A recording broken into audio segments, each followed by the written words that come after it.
एक छोटा बच्चा जिसने अपने बचपन में ही डिसाइड कर लिया था कि अगर मैं 35 साल की उम्र में मिलियनर नहीं बना तो मैं ओमाहा की सबसे ऊंची बिल्डिंग से जंप कर दूंगा। इतनी बड़ी बात कहने वाला ये बच्चा 35 की उम्र में नहीं बल्कि 32 की उम्र में ही मिलियनर बन गया और $1 मिलियन की कंपनी खड़ा कर दी। जिस बच्चे की मैं बात कर रहा हूँ वो और कोई नहीं बल्कि दुनिया के सबसे बड़े इन्वेस्टर वॉरेन बफेट है। आज के टाइम में अगर आप किसी से पूछेंगे आपको किसकी तरह इन्वेस्टमेंट करनी है तो मैक्सिमम लोगों का एक ही जवाब होगा, ऑब्वियसली वॉरेन बफेट की तरह। जैसे हर गम का एक मास्टर होता है वैसे ही वॉरेन बफेट इन्वेस्टिंग के मास्टर है। वॉरेन ने अपनी पूरी लाइफ में सिर्फ एक ही चीज पर फोकस किया है और वो है इन्वेस्टिंग। उन्होंने 11 साल की उम्र में ही इन्वेस्टिंग करना शुरू कर दिया था। वॉरेन बफेट की स्टोरी हर उस इंसान को इंस्पायर करती है जो इन्वेस्टमेंट के गेम में प्रोफेशनल बनना चाहता है। इस वीडियो में मैं आपको इन्वेस्टिंग किंग वॉरेन बफेट की लाइफ स्टोरी बताऊंगा जिससे देखकर आपके भी इन्वेस्टमेंट के बेसिक फंडामेंटल डेफिनेटली क्लियर हो जाएंगे। साथ ही आपको ये सीखने को मिलेगा कि कैसे वॉरेन बफेट सिर्फ 32 साल की उम्र में ही एक मिलियनर बन गई। तो चलिए शुरू करते हैं।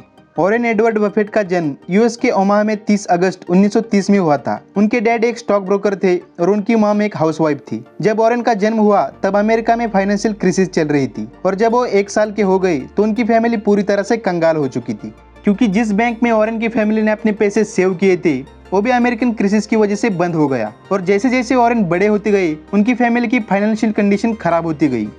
एक दिन वॉरेन बफेट अपने घर लौटे तो उन्होंने देखा कि उनकी मॉम ने खाना नहीं खाया था और अपने हिस्से का खाना वॉरेन के फादर को खिला दिया, क्योंकि वो बहुत मेहनत करते थे। अब इस इंसिडेंट ने वॉरेन को पूरी तरह हिला दिया और उसी वक्त वॉरेन ने डिसाइड कर लिया कि या तो मैं मिलियनर बनूंगा या फिर एक बिल्डिंग से छलांग मार दूंगा। दोस्तों, जहाँ बच्चे छोटी उम्र में अलग अलग चीजें और अलग अलग खिलौनों के साथ में खेलते थे, वही वॉरेन बफेट को नंबर से खेलना, बुक्स रीड करना और बिजनेस करना ज्यादा अच्छा लगता था। उनको नंबर से खेलना इतना ज्यादा पसंद था कि वो अपने घर के सामने से गुजरने वाली गाड़ियों के नंबर्स तक याद करते थे और फिर वो उन नंबर्स को लिखकर एक पैटर्न तैयार करते थे जिससे वो देखने की कोशिश करते थे कि कौन सी गाड़ी कितनी बार उनके घर के सामने से गई है। इतना ही नहीं, वॉरेन बफेट की जीनियस ब्रेन की एक और स्टोरी है। जब वॉरेन के घर के पास एक कोल्ड ड्रिंक्स मशीन लगाई गई तब उनके माइंड में एक क्वेश्चन आने लगा कि लोग सबसे ज्यादा कौन सी कोल्ड ड्रिंक खरीदते हैं। इस चीज का पता लगाने के लिए वॉरेन ने कोल्ड ड्रिंक्स के कैप्स को कलेक्ट करना शुरू कर दिया और उसके बाद एक हफ्ते तक उन कोल्ड ड्रिंक्स कैप्स को कलेक्ट करने के बाद फाइनली वॉरेन ने जान लिया कि लोग सबसे ज्यादा कोका कोला पीना पसंद करते हैं। उनके बचपन में की गई ये एनालिसिस बाद में उनके इन्वेस्टमेंट करने में बहुत हेल्पफुल साबित हुई। वो जब 10 साल के थे तो उन्होंने एक बुक पढ़ी जिसका नाम था 1000 वे टू मेक $1000, मतलब $1000 कमाने के 1000 तरीके। और उसी से इंस्पायर होकर उन्होंने अपने चाइल्डहुड में बहुत सारे वेंचर्स भी शुरू किए, जैसे कि घर जाके कोका कोला बेचना, च्युइंगम बेचना और सुबह 4 बजे उठकर न्यूज़पेपर बेचना। 11 साल की उम्र में वॉरेन ने अपने बहन के साथ मिलकर अपनी पहली इन्वेस्टमेंट की, जिसमें उन्होंने $38 के सिटी सर्विस कंपनी के 3 शेयर्स खरीदे। फिर बाद में उन शेयर्स की कीमत $40 हो गई तो उन्होंने अपने शेयर्स को सेल कर दिया और प्रॉफिट बुक कर लिया। लेकिन कुछ ही टाइम में उन्होंने उस कंपनी के शेयर प्राइस वापस से चेक किए तो उनकी कीमत बहुत ही ज्यादा बढ़ चुकी थी, जहां अगर वो अपने शेयर्स को ऐसे ही रहने देते तो उनको $200 का प्रॉफिट होता। वॉरेन को अपने किए पर उस वक्त बहुत गुस्सा आया, बट वो ये समझ चुके थे कि इन्वेस्टमेंट के गेम में पेशेंस का क्या रोल होता है। 15 साल की उम्र में न्यूज़पेपर बेचकर वॉरेन ने $2000 कमा लिए थे और अपनी इसी कमाई के बाद $1200 से उन्होंने 40 एकड़ जमीन भी खरीद ली एंड प्रॉफिट शेयरिंग एग्रीमेंट बना के उन्होंने वो जमीन ओमाहा के फार्मर्स को दी ताकि वहां से भी उनको पैसिव इनकम आती रही। उनको बचपन से ही कंपाउंडिंग की पावर समझ में आ चुकी थी, इसलिए उन्होंने कंपाउंडिंग को अपनी लाइफ का मंत्रा बना लिया था। फिर 1945 में जब वॉरेन हाई स्कूल में थे तो उन्होंने अपने फ्रेंड के साथ मिलकर $25 की एक गेमिंग मशीन खरीदी, जिसे उन्होंने एक लोकल बार्बर शॉप में रख दी ताकि जो लोग सलून में बाल कटवाने आए वो अपनी बारी आने तक वो गेम खेल सके। उनका ये आइडिया भी कुछ टाइम में ही काम कर गया और इससे भी उनको बहुत सारे पैसे मिले। लेकिन इस काम से मिलाए हुए पैसों से उन्होंने खर्च करने की बजाय उनको री इन्वेस्ट किया और ऐसी ही और मशीनें खरीद ली, जिसकी वजह से कुछ ही टाइम में वॉरेन बफेट और उनके फ्रेंड के पास 3 अलग अलग बार्बर शॉप में 3 अलग अलग पिनबॉल मशीन हो गई थी। इस बिजनेस को उन्होंने कुछ महीनों तक चलाया और उसके बाद उन्होंने अपने इस बिजनेस को $1200 में बेच दिया। फिर यूनिवर्सिटी ऑफ नेब्रास्का से ग्रेजुएशन करके बैचलर ऑफ साइंस में डिग्री लेने के बाद उन्होंने बिजनेस की स्टडी करने के लिए उस वक्त की सबसे बढ़िया यूनिवर्सिटी हार्वर्ड में अप्लाई किया, लेकिन हार्वर्ड यूनिवर्सिटी के इंटरव्यू में उनको रिजेक्ट कर दिया गया। इस रिजेक्शन से वॉरेन बफेट को बुरा तो लगा पर उन्हें इस पर ज्यादा ध्यान नहीं दिया और डिसाइड किया कि वो अपने आगे की पढ़ाई यूनिवर्सिटी ऑफ कोलंबिया से करेंगे, क्योंकि उन्होंने कुछ टाइम पहले ही द इंटेलिजेंट इन्वेस्टर नाम की एक बुक पढ़ी थी जिसके author Benjamin Graham university of Columbia में पढ़ाते थे। वॉरेन ने उनको अपना मेंटर बनाने के लिए उस यूनिवर्सिटी में एडमिशन ले लिया और वहां पर एडमिशन लेने के बाद वॉरेन ने बेंजामिन ग्राहम से इन्वेस्टिंग की बहुत सारी नई बातें सीखी, जहां उन्हें सिखाए गए 2 रूल्स को उन्होंने अपने दिमाग में बिठा लिया। Rule number 1, don't lose your money, और rule number 2, don't forget rule number 1। इसके अलावा उन्होंने बेंजामिन ग्राहम से वैल्यू इन्वेस्टिंग का पूरा कंसेप्ट सीखा, जो ये कहता है कि कंपनी की उसके करंट मार्केट के वैल्यू के हिसाब से नहीं बल्कि प्राइस वैल्यू के मुताबिक खरीदना चाहिए। मतलब मान लीजिए किसी कंपनी की एक्चुअल कीमत 10 करोड़ रुपए है, लेकिन अभी मार्केट में उसकी कीमत 20 करोड़ रुपए चल रही है, तो ऑरेन के अकॉर्डिंग आपको उस कंपनी के शेयर तब तक नहीं खरीदनी चाहिए जब तक कि उस कंपनी अपने एक्चुअल प्राइस पर ना आ जाए। यानी जब कंपनी की कीमत 10 करोड़ हो या फिर उससे और कम हो जाए तब फिर आप उस कंपनी के शेयर्स खरीद सकते हैं, जिससे कि बाद में जब उस कंपनी की कीमत बढ़ जाएगी तो आप उन शेयर्स को बेचकर प्रॉफिट कमा सकते हैं। इस रूल को यूज करके वॉरेन बफेट ने भी अपने लिए काफी अच्छे पैसे कमाए। फिर इसके बाद इन्वेस्टिंग के बारे में और सीखने के लिए वॉरेन बफेट ने बेंजामिन ग्राहम की partnership firm Graham Newman corporation में फ्री में काम करने की बात की, और उस टाइम बेंजामिन ने वॉरेन को मना कर दिया। लेकिन 2 साल के बाद जब वॉरेन इस काबिल हो गए तो उन्होंने वॉरेन को अपने फर्म में जॉब ऑफर कर दी। वॉरेन ने खुशी खुशी उस ऑफर को एक्सेप्ट किया और उनकी फर्म में बतौर सिक्योरिटी एनालिस्ट काम करने लगे। वहां उनको बेंजामिन ग्राहम से इन्वेस्टिंग रिलेटेड बहुत कुछ सीखने को मिला। लेकिन 1956 में अपनी रिटायरमेंट के बाद बेंजामिन ग्राहम ने अपनी पार्टनरशिप फर्म को बंद कर दिया, जिसके बाद वॉरेन बफेट अपने होम टाउन ओमाहा में वापस आ गए।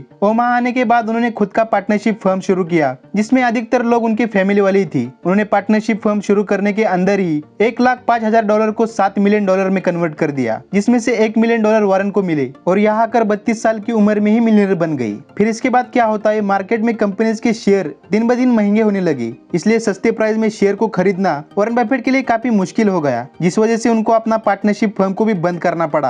अब कई मौके उनके पास ऐसे आए जहां उनको अलग अलग जगहों पर जाके स्पीचेस देनी थी, लेकिन शुरू से ही पब्लिक स्पीकिंग से उनको डर लगता था और यही वजह थी कि वो पब्लिक स्पीकिंग को हमेशा अवॉइड कर देते थे। बट उन्हें इंटरनली ये बात पता थी, पब्लिक स्पीकिंग उनके करियर के लिए बहुत ही ज्यादा इंपॉर्टेंट है। फिर एक दिन उन्होंने न्यूज़पेपर में पब्लिक स्पीकिंग कोर्स देखा तो उन्होंने उस कोर्स को ज्वाइन कर लिया। इस कोर्स को ज्वाइन करने और पब्लिक स्पीकिंग सीखने के बाद उनका पब्लिक स्पीकिंग का डर बिल्कुल खत्म हो गया, जिसकी वजह से उन्हें उनकी करियर का सबसे अच्छा बूस्ट मिला। वॉरेन कहते हैं कि इस कोर्स को लेने से उन्हें इतना कॉन्फिडेंस आ गया था कि उन्होंने अपनी गर्लफ्रेंड को शादी के लिए प्रपोज कर दिया और उनसे शादी कर ली। इसके बाद वॉरेन बफेट की मुलाकात चार्ली मंगर से हुई। चार्ली मंगर को मिलने से पहले वॉरेन बफेट ऐसी कंपनी के शेयर खरीदते थे जिसके शेयर प्राइस कंपनी के बेकार मैनेजमेंट की वजह से अंडर वैल्यूड, यानी कि उसकी इंट्रिंसिक वैल्यू कम हो जाती थी। फिर इस तरह के कंपनीज के शेयर सस्ते में खरीदकर वॉरेन बफेट उन्हें हाई प्राइस पर बेचते थे। पर चार्ली मंगर से मिलने के बाद उनकी इन्वेस्टमेंट स्ट्रेटेजी चेंज हो गई। उन्होंने वॉरेन को बताया कि वैल्यू इन्वेस्टमेंट का कंसेप्ट यूज करने की जगह उन्हें ऐसी कंपनी खरीदनी चाहिए जो पहले से ही अच्छी हो, क्योंकि हाई क्वालिटी कंपनीज के शेयर खरीदने पर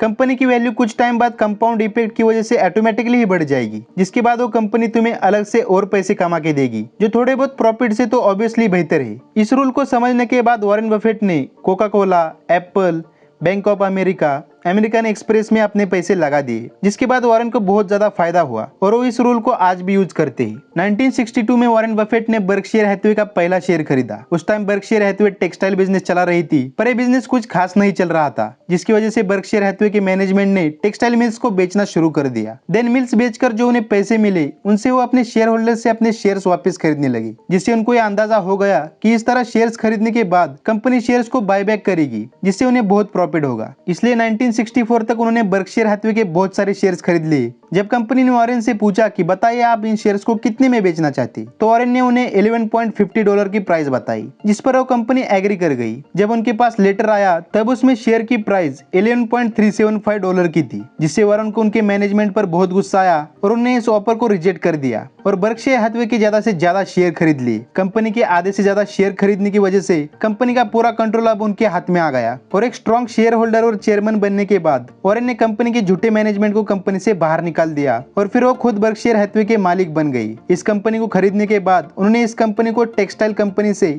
इन्वेस्टिंग कंपनी बना दी और ये बदलाव करके भी उन्होंने बहुत सारे पैसे कमाए और आज भी वॉरेन बफेट के सबसे ज्यादा पैसे इसी कंपनी में है। ओवरऑल वॉरेन बफेट ने अपने बचपन में जो कंपाउंडिंग की टेक्निक सीखी थी उसे उन्होंने अपनी पूरी जिंदगी अप्लाई किया और आज भी वो दुनिया के 5 सबसे अमीर इंसानों में गिने जाते हैं। और लास्ट में मैं आपके नॉलेज के लिए बता देता हूँ कि वॉरेन बफेट ने अपनी वेल्थ के आधे से ज्यादा पैसे 50 साल की एज के बाद कमाए हैं। तो दोस्तों ये थी इन्वेस्टिंग की हीरो वॉरेन बफेट की पूरी स्टोरी। अगर उनकी इस बायो से आपको कुछ सीखने को मिला तो इस वीडियो को लाइक और शेयर जरूर करें और इसी के साथ आप कमेंट सेक्शन में बता सकते हैं कि आपको नेक्स्ट वीडियो किस टॉपिक पे चाहिए। तो मिलते हैं नेक्स्ट वीडियो में। Finally thanks for watching.